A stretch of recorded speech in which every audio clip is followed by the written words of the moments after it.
Johannes Alesch. The project is called Animedes. Please go ahead. Good afternoon, everybody. Thank you very much for the invitation. My name, as he already introduced me, is Johannes Alesch. I'm the founder and CEO of Animedical. By the way, I'm also every month's best employee of Animedical. What we did is we produced Animedes, and I'm going to show you today what it's all about. You see, if this would switch. Yeah.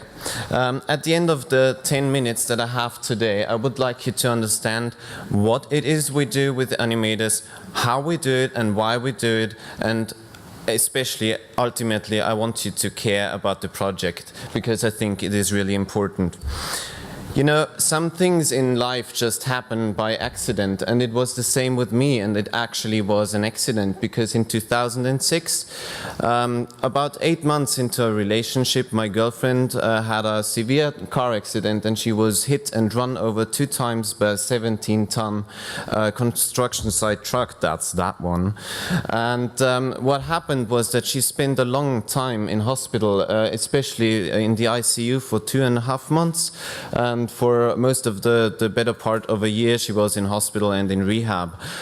In the years after the accident, she had a lot of time in the hospital, a lot of surgery that she underwent, and it was during one of those sit-downs with the doctor that you have before a surgery, where they try to explain the surgery to you, that we sat there for half an hour, and the doctor, she was really trying to make us understand what was going to happen during the surgery. But even though we had paper pamphlets to read, even though she tried to do scribbles and paintings of what was going to happen, we had no idea, and we left that room with the doctor, and we were just plain scared. It was so scary. So just to lighten up the mood again, she's okay, we're okay, and we're still together after 9 years. So what I did after that evening in 2007 was I used my education as a 3D animator to basically create movies that explain to patients in visual language, very short, very easy to understand, what is going to happen to them during surgery. And that's the idea of Animedes. Why do we need the videos, you ask? Well, look at the red part of the pie. That's 17% of the Austrian population, and they have a reading competence level of level 0 to 1 on the 5-scale OECD chart. And what does that mean? That means that actually 17%, that's about 1 million of the 8 and something million people in Austria, have absolutely no chance of understanding the written information that we give them before surgery to inform them what's going to happen to them during surgery. And that's not acceptable. And everything that's red and yellow, orange right there, that's 54.4% of people who, of the total population, who can, well, they can interpret and read and understand a short, basic, easily written text. So this is what we give them. This is the short and easily readable text that we give them before surgery, and they have to understand this. Yes, this is double-sided, and yes, this is written in scientific, medical language. Nobody really understands that. And that is just plain stupid. This was not designed to be an informational media. This was just designed to basically have the people sign in the end, so that they are free to go to surgery, so that the legal situation for the doctors gets easier. So how do we do this? Sorry for the title, that had to be. I'm going to switch to the app right now. This is our test patient that we will discuss today. He will have a colonoscopy, and we're going to proceed to the app. The patient will before he goes to the talk with the doctors, will see a presentation, a video that will explain the surgery. I will skip through the video because this would take too long. But every video basically has the same parts. It talks about an introduction, what is going to happen to you, why do you have this treatment, and how can you prepare for the treatment. Of the colon. There is sound, by On the the way. day of the examination, please do not I just turned it down. Afterwards, we talk about how the procedure is being done, and this is very abstract. This is a bowel we're talking about, okay? And we basically explain the procedure in a very abstract but medically correct way so that everybody can understand it, no matter how smart or how they are or how good they can read. In the end, we obviously have the potential risks and side effects of surgeries, and every treatment that we show, we also show them in the video. So after the patient is done with this part, what we built into the app is an opportunity to talk about the anamnesis. You know, patients need to write down what could possibly go wrong during surgery. For example, I have an allergy. I need to tell my doctor that. So we're going to just run this really fast so that we can see the whole app. Basically, this is the same as in the paper pamphlets. You're asking patients about earlier sicknesses, pre-existing surgeries that you had to go through, blood donations, things like that, problems with blood clotting, smoking, and drinking habits, and also something like a pain slider. Okay, so this was the main part, and the things that the patients can do if they want to is pose own questions. We just gave them a little bit of like anesthesia. What interests a patient that undergoes surgery, you know? Is it possible to wake up during anesthesia? I hate that question. I take it every time I do a presentation.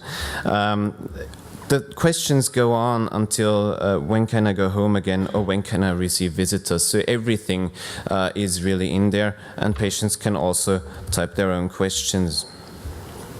So after they're done typing it in, what we can do is, as a doctor, on any connected device within the clinic, you can access the patient's data. And I need a shorter password.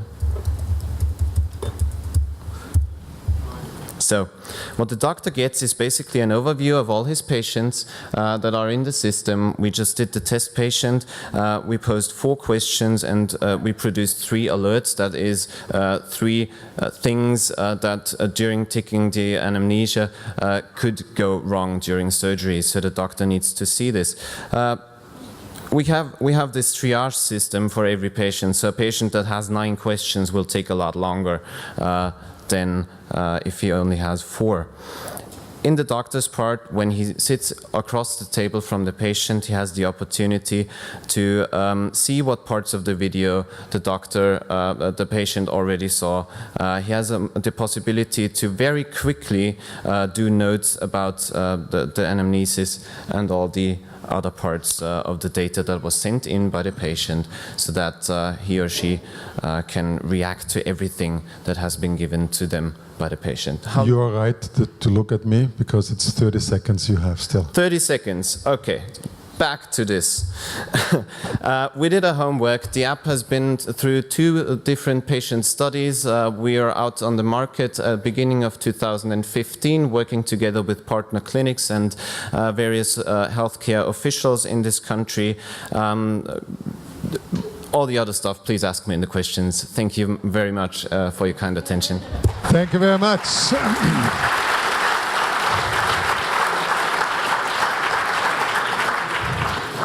I can see that you were preparing yourself for the jurors, because the aesthetics are very much like Nokia, Microsoft. Are they? I wasn't aware, I swear. Aren't they? Maybe. Well, this is a Surface tablet after all. Okay, it's a Surface tablet. Very, very smart and very strategic. It's a very competitive marketplace in which you're moving, but it's a very important kind of application because we know all that healing has very much to do with how patients feel.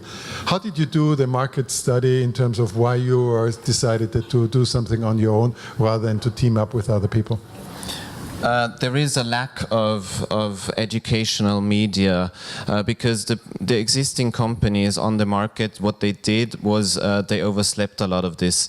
When we started in 2010 with the company, we were the first in Middle Europe, the first actual 3D agency, so to speak, that produced medical media and only focused on medical media, which is stupid.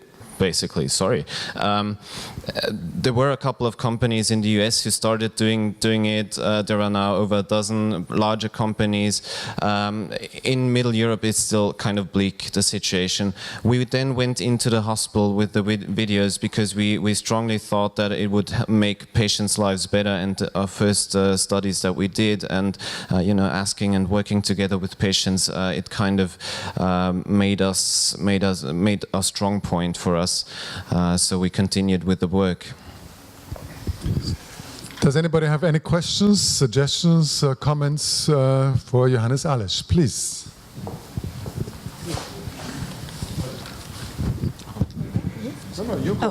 My question is, this is a great app, and there are so many possible surgeries that patients can undergo. So have you prepared any possible video for that, or do you use crowdsourcing for that, or who do you cooperate with to prepare for any kind of patient? Thank you. Well, up until now... Thank you, Olga. Sorry. Yeah. Up until now, it was basically our job to get the studies in because we didn't want to drag anybody too far into the system just on our thoughts, basically. But yes, we have produced up until now about 22 patient education videos, and we are constantly in contact with basically, for example, my old internship company in New York, who produce medical media for that, and I'd be absolutely happy to welcome anybody else producing 3D animations or medical 3D animations to help us create some videos for the market. Okay, Christian Bauer.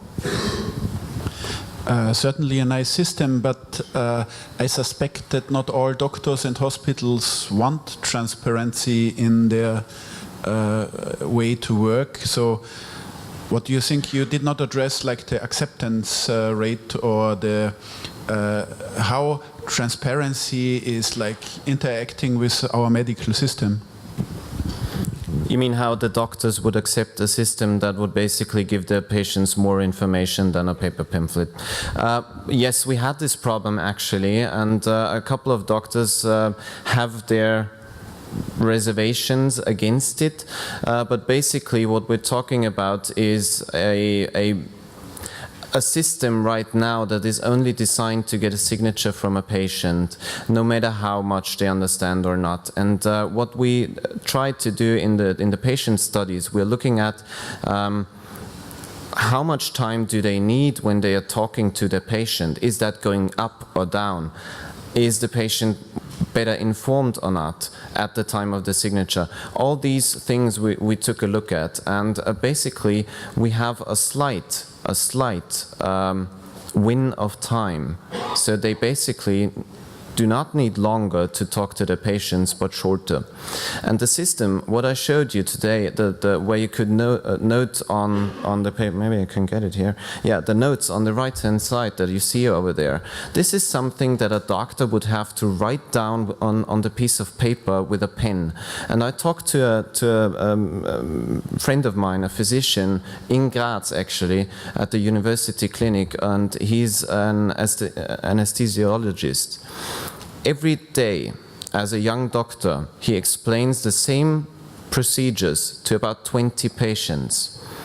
And for every patient, he sits down and writes 1 to 2 minutes the same things over and over again on these pamphlets. So he's saving 40 minutes a day. Thank you very much. I think a convincing argument. I can see that Niall has something, and then Manar. Thank you. You said better informed. Have you in any way quantified, like when you distill the information down to make the videos, have you tried to quantify the difference between glossy cards and doing this on an iPad or on a tablet?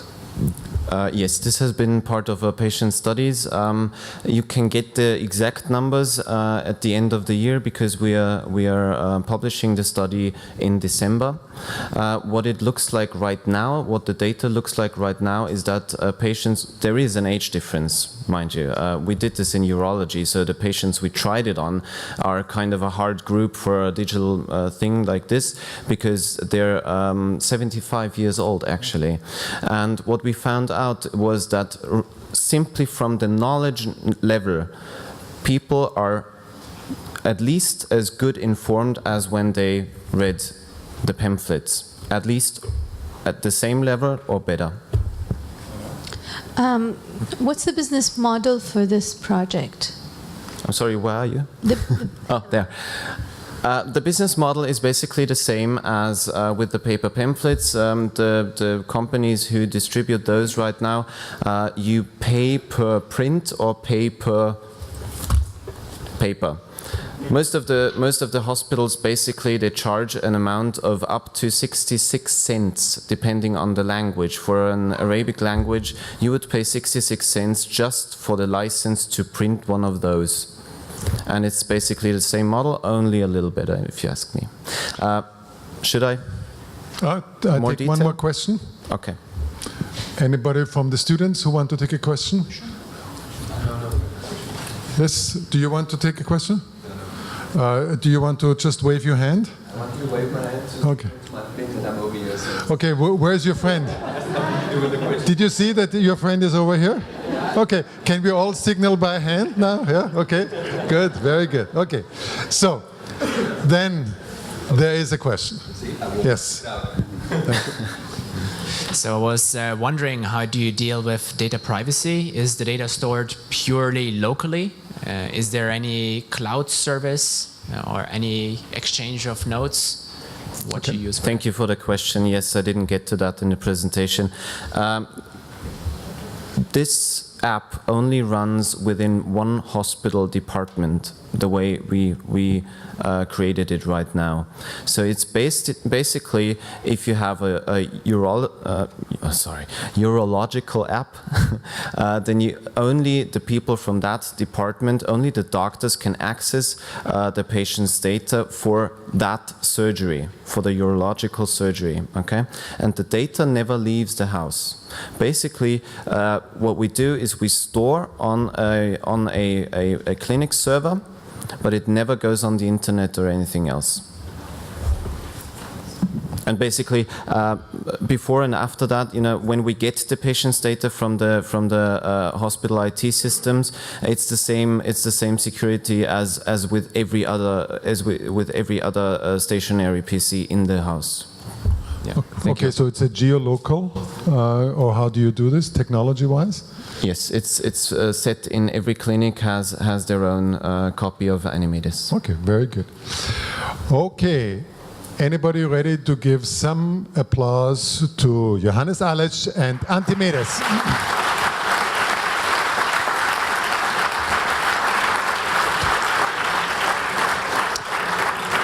I asked